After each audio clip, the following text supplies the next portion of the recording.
Zoti Rapaj, besoj e ndoqet 400 hektar me patate, për pos Kuksit, Divjaka është le themi një ndër eksportuesit kryesor, por edhe për tregun vendas. Dhe po ta krahasojmë me zona tjera të Shqipërisë, në Divjak, pritës vërtetës, fermerët atje janë më të organizuar.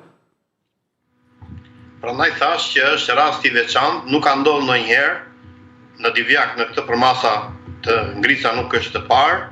Prandaj thash që është një domosdoshmëri ndërhyrja në këtë moment për të ndihmuar dhe për të kompensuar fermerët që kanë mësuar dëme.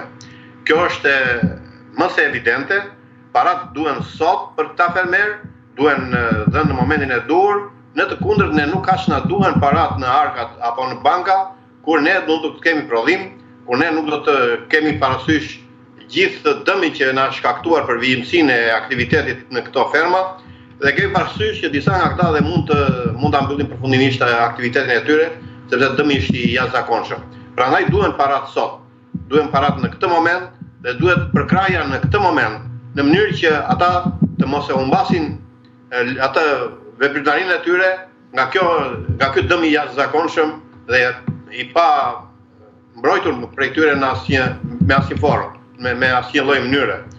Ky është momenti. Dhe duhet mendojmë seriozisht tani, më shumë se kurrë në këto momente, për siguracionin, sepse e vetmja mënyrë për të siguruar paratë e nevojshme, për të përballuar dëmin dhe për të vazhduar veprimtarinë ekonomike, këta fermerë është sigurimi. Është punuar kohët e fundit edhe me një marrëveshje me qeverinë e Turqisë, edhe Banka Botërore ka bërë 2 studime, kemi arritur të gjithë në konkluzion që është një emergjencë kombëtare, siguracioni në bujqësi, por ritmet nuk janë ato që ne presim. Ritmet nuk janë ato që kërkon vetë koha, kur dim që Europa dhe gjithë bota për klimën ka vënë fondet e jashtëzakonshme.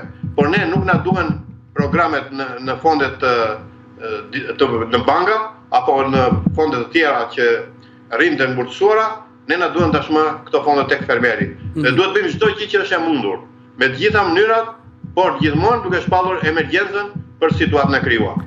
Zoti Rapaj, në rastin e deri tani folëm që ndryshimet klimatike dhe pikërisht këto dëme nuk kanë ardhur nga, le të themi, nga dora e njeriut, por nga natyra. Kemi një tjetër rast në fakt, do kemi edhe pamjet se si ditën e djeshme fermerët në Frakull apo në Kafara, që është një zonë në qarkun e Fierit, që kanë pa fund, le të themi, dhe është eksportuese kryesore luleshtrydheve. Ata i kanë hedhur sepse ka rënë çmimi dhe nuk ka strek për shkak se dora e njeriut, është këtë herë, sepse na hyn luleshtrydhet me pesticide nga Greqia. Ky është një fenomen që ka zgjidhje. Në fundit, zgjidhja e këtij fenomeni është forcimi i kontrollit në pikat kufitare, në mënyrë të tillë që ne të mos lejojmë që të ndodhë një fenomen i tillë që të depërtojnë. Por kjo nuk përbën shkak që fermerët tanë të dekurajohen në këtë proces, sepse është një proces kalimtar. Është i dëmshëm, natyrisht që është i dëmshëm, por është një proces kalimtar që kjo e ka një zgjidhje.